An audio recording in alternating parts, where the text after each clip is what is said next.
Swayam Prabha. Digital India. Educated India.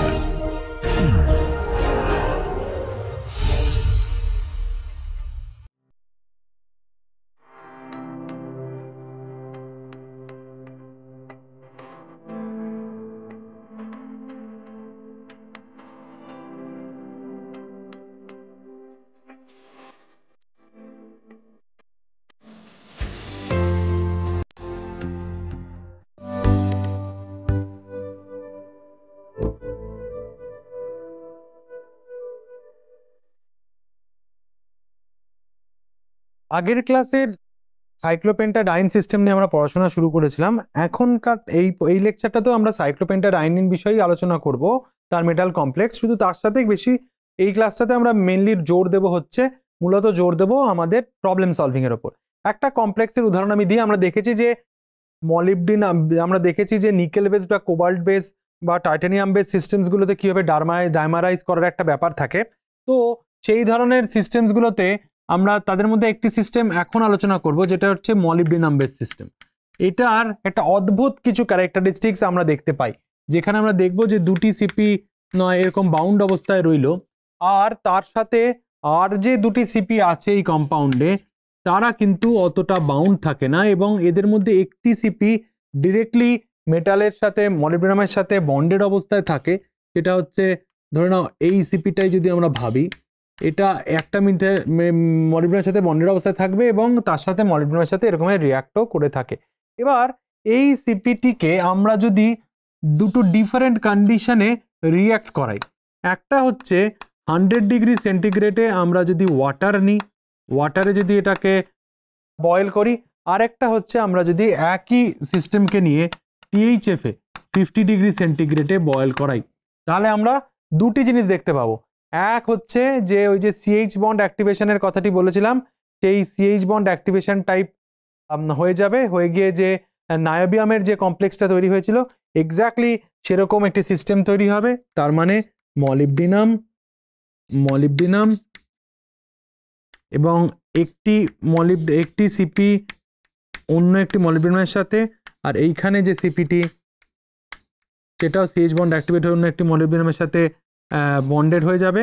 তার সাথে আমাদের থাকবে হচ্ছে যে রেগুলার সিপি যেগুলো বাউন্ড অবস্থায় রয়েছে তারা তো থাকবেই, আর তার সাথে আমাদের হাইড্রোজেনগুলো অ্যাডেড অবস্থায় চলে আসবে।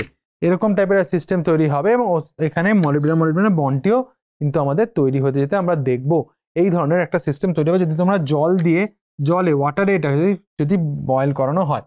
আর আরেকটা অপশনস কি এটার?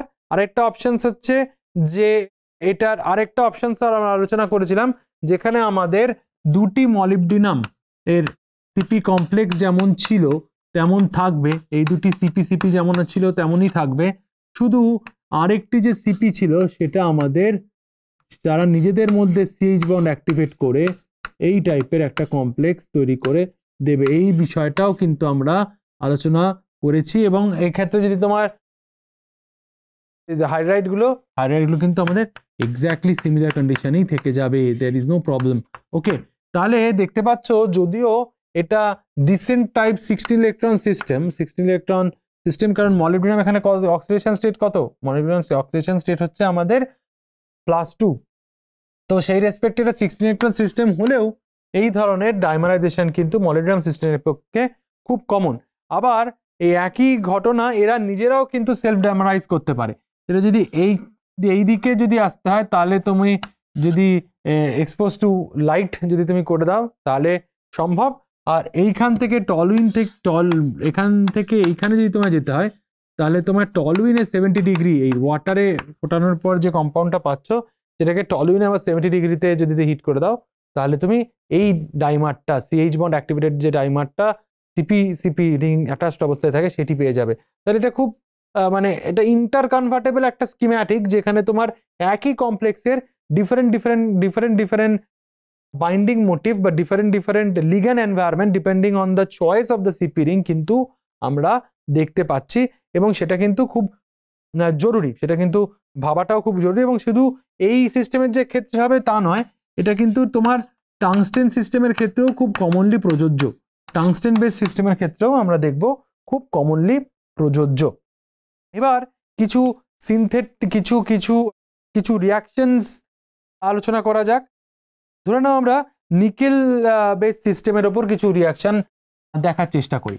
আমরা নিলাম হচ্ছে তোমার ধরো নিকেল সিপি2 সিস্টেমের সাথে কি কি প্রোডাক্ট দেয় বা কি ধরনের রিয়াকশন হয় সেটা আমরা দেখার চেষ্টা করব। আমরা এখানে যদি নাইট্রাস অক্সাইড দিয়ে এটাকে রিয়াক্ট করাই তাহলে একটি সিপি ইউজুয়ালি রিপ্লেস হয়ে গিয়ে তোমার একইভাবে নিকেল একটি সিপি রিপ্লেস হয় NO দিয়ে, রাইট? এবার একইভাবে যদি তোমার অ্যালাইল ম্যাগনেসিয়াম ব্রোমাইড যেটা আছে, অ্যালাইল ম্যাগনেসিয়াম ব্রোমাইড দিয়ে যদি তুমি অ্যাটাক করাও তাহলেও তুমি দেখতে পাবে ঘটনাটা সিমিলার হয়, যেখানে তোমার একটা সিপি বাউন্ড অবস্থায় থাকে, নিকেল থাকে, আর এইখানে তোমার একটা নেগেটিভলি চার্জ যেটা রয়েছে সেটা কিন্তু এই অ্যালাইল গ্রুপটা কিন্তু আমাদের সাবস্টিটিউট হয়ে যায়। এইভাবে আমরা যদি এই সিস্টেমটাকে সোডিয়াম অ্যামালগামেট দিয়ে আমরা যদি এই সিস্টেমটাকে রিয়াক্ট করাই ইন প্রেজেন্স অফ ইথানল, তাহলে আমরা দেখতে পাবো যে একটি নিকেলের সাথে অ্যাটাচ সিপি সেম থাকবে, আর একটিতে যে ঘটনাটি ঘটবে সেটা হচ্ছে একটি কার্বন কার্বন ডবল বন্ড আমাদের রিডিউস হয়ে গিয়ে আমাদের যেটা তৈরি করবে যে এইখানে আমাদের দুটি করে প্রোটন চলে এলো, দুটি করে হাইড্রোজেন চলে এলো, আর এইখানটার যে হোল চার্জটা আছে সেটা কিন্তু আমার এখানে নিকেলের সাথে বন্ডেড অবস্থায় থাকবে। একইভাবে আমরা যদি ভাবতে চাই এই যে let's say nickel tetra carbonyl, এটা তো আমরা কার্বনিল কমপ্লেক্স যখন পড়েছি তখন আলোচনা করেছিলাম, এর সাথে যদি তুমি CP2 রিয়াকশন করাও তাহলেও তুমি এই ধরনের কম্পাউন্ড পাবে যেখানে কার্বন মনোক্সাইডটা ব্রিজের অবস্থায় থাকে, রাইট? এবং সেখানে তোমার সিপি বাউন্ড অবস্থায় থেকে যায়, এবং ওখানে অবশ্যই 18 ইলেকট্রন কাউন্ট করলে তোমরা দেখতে পাবে যে সিপি বন্ডিংটাও সম্ভব, নাইট্রোজেন বন্ডিংটাও কিন্তু সেখানে সম্ভব। আর HbF4 এ যদি এদের রিয়াকশন করাও তাহলে একটা খুব আনইউজুয়াল কম্পাউন্ড দেখা যায়, সিপি নিকেল সিপি, এই ধরনের খুব আনইউজুয়াল একটি কিন্তু কম্পাউন্ড আমাদের দেখতে পাওয়া যায়। এইভাবে এই ধরনের, তার মানে বোঝা যাচ্ছে যে এগুলো কিরকম কতটা reactive. This is reactive to allyl like Grignard, it is reactive to reduction, it is reactive to nickel carbonyl complexes, right? It is reactive to HbF4 and it can also bind to মানে যে গ্যাসগুলো রয়েছে nitrous oxide বা এই ধরনের গ্যাসের সাথেও কিন্তু আমরা দেখব এটা খুব সহজেই রিয়াক্ট করতে পারে। এবার একইভাবে টাইটেনিয়ামের যে কমপ্লেক্স আছে, টাইটেনিয়াম CP2 প্রচন্ড আনস্টেবল, সেটা আমরা দেখলাম যে কারণ ওটা প্রথমত ডাইমারাইজও করতে পারে, তার উপর আরেকটা ঘটনা ঘটে এই ক্ষেত্রে যে যদি ওটা তুমি CP স্টার টাইটেনিয়াম +2 নাও তাহলেও কিন্তু একটা CH প্রোটন অ্যাবস্ট্রাক্ট করে নিয়ে ওখানে কার্বন কার্বন ডাবল বন্ড তৈরি করে দিতে পারে।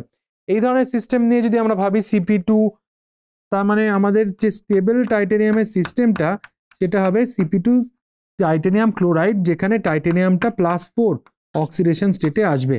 তো এই ধরনের সিস্টেম থেকে ধরো তুমি এই ধরনের সিস্টেমসগুলো খুব কমনলি রিয়াকশন রিয়েজেন্টসের ক্ষেত্রে ইউজ করা হয়ে থাকে। একে যদি তুমি অ্যালকিল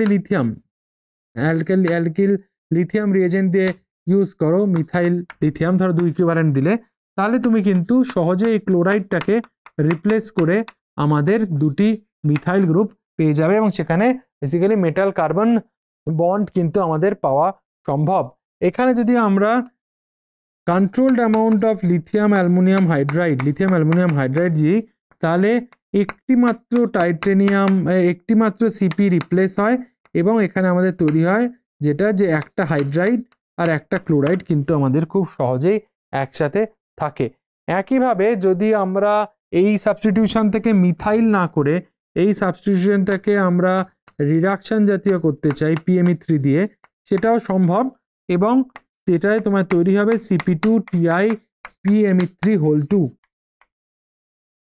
2 এইটা তৈরি হয়ে যাবে। যদি কারণ এখানে আমরা এটাকে রিডাকশন করতে পারি, সোডিয়ামের জায়গায় ম্যাগনেসিয়াম করতে পারো, সোডিয়ামের রিপোর্ট আছে, ম্যাগনেসিয়ামের রিপোর্ট অনেক বেশি, তো ম্যাগনেসিয়ামের রেসপেক্টে যদি রিয়াক্ট করো তাহলে তুমি এই কম্পাউন্ডটি পাবে। আর AlMe3 দিয়ে রিয়াক্ট করলে কি কম্পাউন্ড পাবে সেটা আমরা বেশ কিছু ক্লাস আগে আলোচনা করেছিলাম, আমি জানি না তোমাদের কতজনের মনে আছে। যদি আমি এখানে AlMe3 দিয়ে এটাকে রিঅ্যাক্ট করাই 2 ইকুইভ্যালেন্ট, তাহলে কি কম্পাউন্ড পাবে তোমরা, আমি লিখে দিচ্ছি কম্পাউন্ডটা কি হবে, কিন্তু তোমরা এইটা নিজেরা করার কিন্তু চেষ্টা করো, কারণ এটা কিন্তু আমরা আগে আলোচনা করেছি।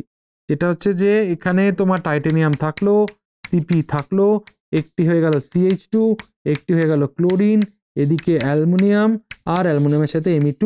এই রিঅ্যাকশনটা, এই রিএজেন্টটা দিয়ে এক ধরনের রিঅ্যাকশন কিন্তু আমরা এই জাস্ট 3-4টে ক্লাস আগেই কিন্তু আলোচনা করেছিলাম। তাহলে আজকের এই যে লেকচারে আমরা দেখতে পাচ্ছি যে কিভাবে সাইক্লোপেন্টাডাইন সিস্টেমসগুলো, মেটাল সাইক্লোপেন্টাডাইন সিস্টেমসগুলো কতটা রিঅ্যাক্টিভ হয়, এবং তারা যেমন রিডাকশনস করতে পারে, তারা গ্রিগনাট রিঅ্যাকশনে টেক পার্ট করতে পারে, লিগ্যান্ড সাবস্টিটিউশনে টেক পার্ট করতে পারে। আমরা তাদের রিডাকশনও সম্ভব, অবভিয়াসলি স্ট্রং রিডিউসিং এজেন্ট দিয়ে লিগ্যান্ড সাবস্টিটিউশন পর্যন্ত সম্ভব, রাইট? তো এই ধরনের রিঅ্যাকশনসগুলো কিন্তু তোমরা অবশ্যই দেখো। এছাড়াও আরও যদি তোমরা ইন্টারেস্টেড হও, আজ আমাদের যেহেতু টাইম খুব লিমিটেড, তার জন্য আমি কয়েকটা জিনিস, একটা স্পেসিফিক রুল আলোচনা করিনি, যেটাকে বলা হয় Davies Green Mingos rule, DMGGM rule, Davies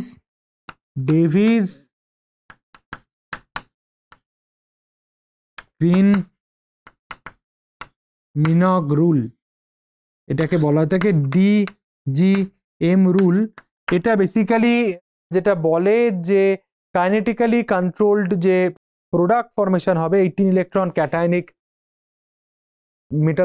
metal organometallic কম্পাউন্ডের ক্ষেত্রে, সেই বিষয়ে কিন্তু ডিটেলে আলোচনা হয় এই DGM রুল দিয়ে। আমি আমাদের লিমিটেড টাইমের জন্য এটা পড়াচ্ছি না, বাট তোমরা যারা ইন্টারেস্টেড তারা কিন্তু এই DGM রুলটা কি এবং কিভাবে সেটা কাজ করে সে বিষয়ে একবার নিশ্চয়ই দেখো। আচ্ছা, এরপর আমি আর একটা প্রবলেম আলোচনা করব, যেটা খুব ক্রিটিক্যাল প্রবলেম, এবং এই ধরনের প্রবলেম যেটা আমি বলছিলাম আগের ক্লাসে, যে ওয়াট টাইপ প্রবলেম, যে কম্পাউন্ড এর সাথে রিএজেন্ট মিশিয়ে কম্পাউন্ড বি পাওয়া যাচ্ছে, কম্পাউন্ড বির সাথে কোনো একটা রিএজেন্ট দিয়ে কম্পাউন্ড সি পাওয়া যাচ্ছে, and so on so fourth. এই ধরনের যে স্ট্রিমলাইন ওয়াট প্রবলেমগুলো, সেগুলো কিন্তু অর্গানোমেটিক্সের ক্ষেত্রে খুব কমন, এবং সেক্ষেত্রে তোমায় কম্পাউন্ড এ বা বি যেটাই তোমার প্রশ্ন থাক, অনেক সময় দেখবে তাদের এম্পেরিক্যাল ফর্মুলাটা দিয়ে দেওয়া হয়, মানে ওভারঅল যে ফর্মুলা সেটা দিয়ে দেওয়া হয়, স্ট্রাকচারটা লেখা হয় না। তোমায় তোমার নলেজ দিয়ে অ্যানালিসিস করে ভাবতে হবে যে ওই কম্পাউন্ডটা কি হতে পারে। ধরে নাও আমরা একটা রিঅ্যাকশন করছি, রিঅ্যাকশনটা শুরু করলাম ধরো এই একটি রিএজেন্ট দিয়ে,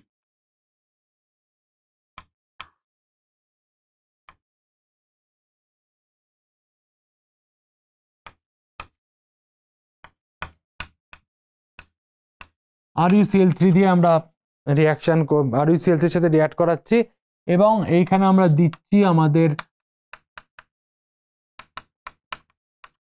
ওকে, এইটা রিঅ্যাক্ট করে আমাদের কি কম্পাউন্ড পাওয়া যাবে সেটা হচ্ছে তোমাদের প্রশ্ন। কি কম্পাউন্ড পাওয়া যেতে পারে তোমরাই ভাবো।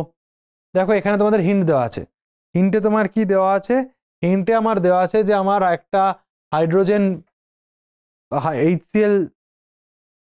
HCl বেরোবে, এবং তার সাথে হাইড্রোজেনের প্রেজেন্স এটা হচ্ছে, এবং রুথেনিয়াম ক্লোরাইড এর সাথে এই রিঅ্যাকশনটা হবে। তাহলে অবভিয়াসলি বোঝাই যাচ্ছে এইখানে হাইড্রোজেনটা, এইখান থেকে হাইড্রোজেনটা বেরোবে, রাইট? এইখান থেকে যে হাইড্রোজেনটা বেরোবে সেটা বেরিয়ে আমাদের একটা ডাবল বন্ড ফর্মেশন হবে, রাইট? একটা ডাবল বন্ড ফর্মেশন হবে। এখানে তুমি দেখো এখানে দুটো হাইড্রোজেন অ্যাভেলেবেল আছে, এখানে একটি হাইড্রোজেন অ্যাভেলেবেল আছে। তাহলে যে কম্পাউন্ডটা তুমি পাবে সেটি হলো অনেকটা এইরকম।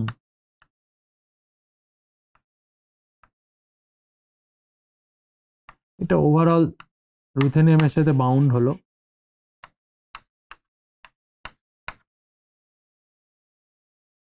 আর আমি এটাকে এইদিকে করে দিলাম সহজে আঁকার জন্য, আর কিছুই না। এই কম্পাউন্ডটা তুমি পাচ্ছ, এবং সেক্ষেত্রে আমাদের তার সাথে তৈরি হচ্ছে তোমাদের HCl।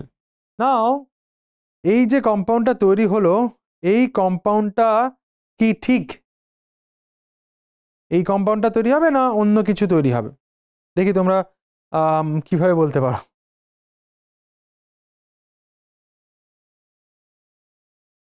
ভাবার চেষ্টা করো এখানে আর কি হতে পারে। এখানে শুধু যে এইটি তৈরি হবে তা নয়, এখানে কিন্তু আমাদের এর ডাইমারাইজেশনও সম্ভব, তার মানে এই কম্পাউন্ডটাও কিন্তু সম্ভব। এটার থেকে আমার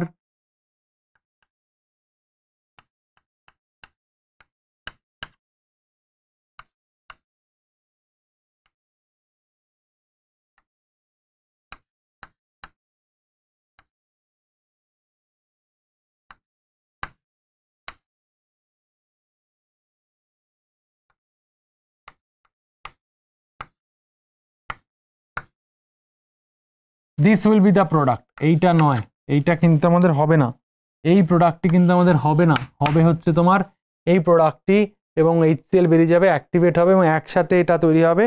এবং এই প্রোডাক্টটির সাথে যদি আমরা ধরে নাও যে এক্সেস অ্যামাউন্টের C6Me6 ইউজ করি, তাহলে তোমার কি প্রোডাক্ট পেতে পারো? C6Me6 যদি এখান থেকে আমরা দিই, এখানে আমরা দিয়ে দিলাম এক্সেস C6Me6, এটা কিরকম দেখতে?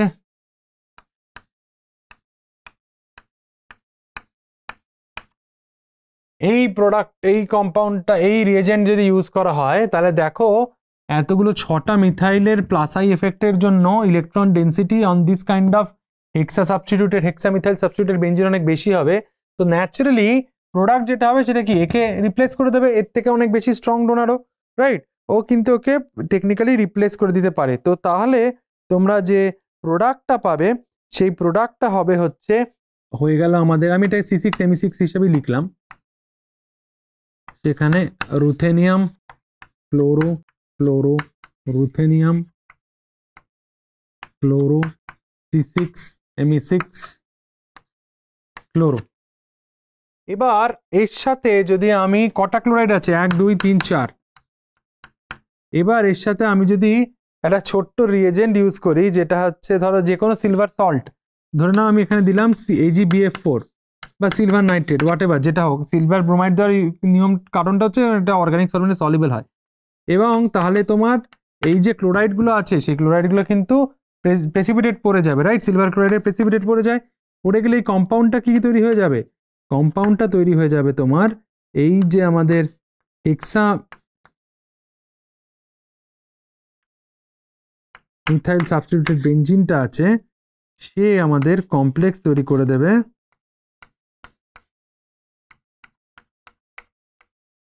এই কমপ্লেক্সটি তুমি পাবে, অক্সিডেশন স্টেটটা একটু চেঞ্জ হয়ে যাচ্ছে, +2 হয়ে যাবে এখানটা, তাই রাইট? এখানে এইরকম একটা কেমিস্ট্রি হওয়া সম্ভব। এবং এরপর এই কম্পাউন্ডটাতে যদি আমরা বলি যে লেটসে আমি এর মধ্যে সোডিয়াম আর লিকুইড অ্যামোনিয়া দিয়ে দিলাম, লেটসে আমি এর মধ্যে সোডিয়াম লিকুইড অ্যামোনিয়া অ্যাড করলাম, সোডিয়াম আর লিকুইড অ্যামোনিয়া অ্যাড করলাম, obviously this is a reducing agent, যেটা এদের একটি সিস্টেমকে রিডিউস করবে, করে আমাদের যে জিনিসটি তৈরি করবে সেটা হবে, সেটা অনেকটা আমরা ভাবতে পারি 1 2 3 4 5 6, 1 2 3 4 5 6। সো এই সিস্টেমটাতে আমার, এখানে এই সিস্টেমটাতে আমার রিডাকশন হয়ে যাচ্ছে, এখানে আমাদের একটা প্রোটন একটা মিথাইল, এইখানেও আমাদের একটা প্রোটন একটা মিথাইল, আর বাকিগুলোতে আমাদের মিথাইল মিথাইল থাকছে, থেকে এটা ডিরেক্টলি রুথেনিয়ামের সাথে আর C6Me6 এর সাথে রিঅ্যাক্ট করে এই কমপ্লেক্সটা তৈরি হবে শেষে। তাহলে 3টে স্টেপে 3 ধরনের রিয়েজেন্ট ইউজ করার পর আমরা কি কি জিনিস পেতে পারি সেটা দেখতেই পেলাম। মোল্টেন, এটা মোল্টেন কন্ডিশনে ইউজ করলেই তবেই এটা হবে। তাহলে দেখা যাচ্ছে যে এই পার্টিকুলার এক্সাম্পলটা আমি তোমাদের কেন দিলাম, তার কারণ এইখানে আমি তোমাদেরকে হিন্ট হিসাবে এম্পিরিক্যাল ফর্মুলা বলে দিইনি, আমি শুধু দেখতে চেয়েছি যে তোমরা ভাবতে পারো কিনা যে এর সাথে রিঅ্যাক্ট করলে কি হতে পারে। রিয়েজেন্ট দেখে বুঝতে হবে রিঅ্যাক্ট্যান্টের ফেট কি হয়।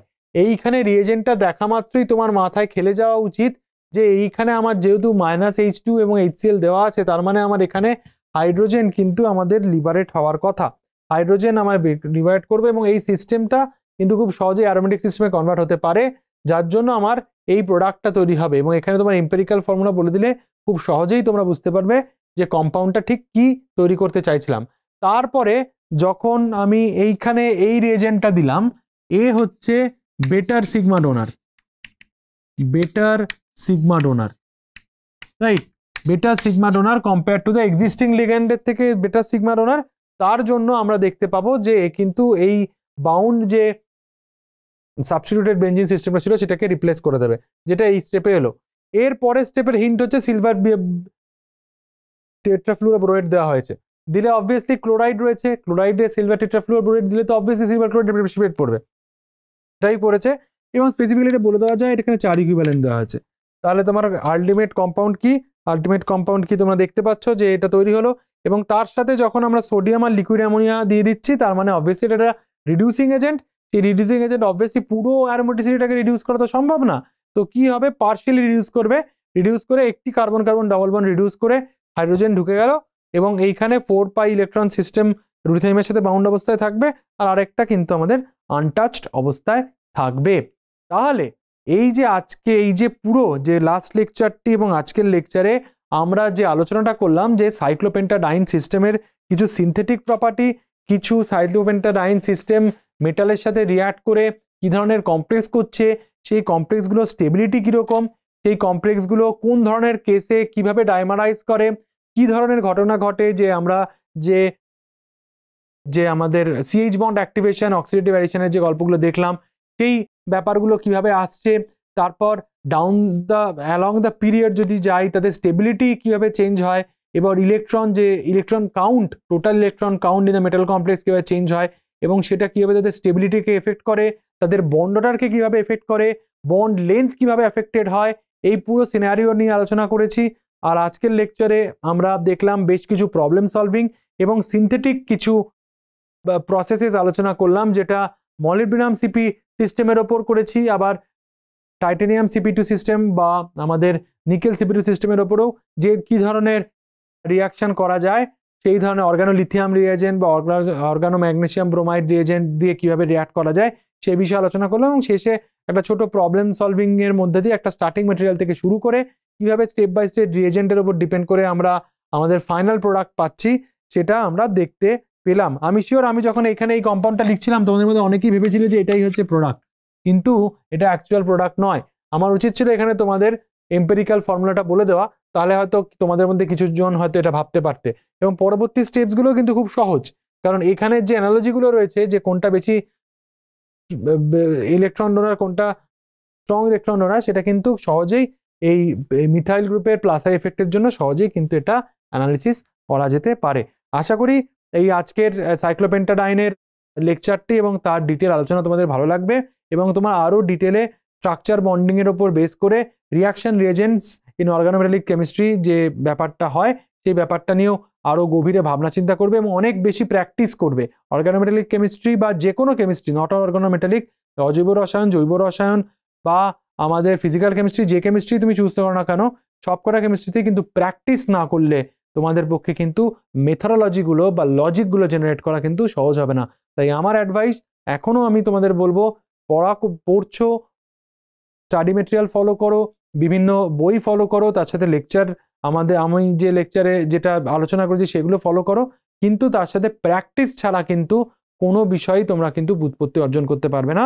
তো এটাই তোমাদের অ্যাডভাইস, ভালো করে প্র্যাকটিস করো, তাহলেই দেখতে পাবে যে কোনো এক্সামে তোমাদের প্রবলেম সলভিং ক্যাপাবিলিটিটা অনেকটা বেড়ে যাবে। ওকে, আগামী ক্লাসে আমরা আবার একটা নতুন ধরনের সিস্টেম নিয়ে আলোচনা করব, এবং তারপর আস্তে আস্তে আমরা এবার এই লিগ্যান্ড সিস্টেমসগুলো আলোচনা শেষ করে আমরা কাইনেটিক্সের এই ক্যাটালিসিসের দিকটায় চলে যাব। ধন্যবাদ।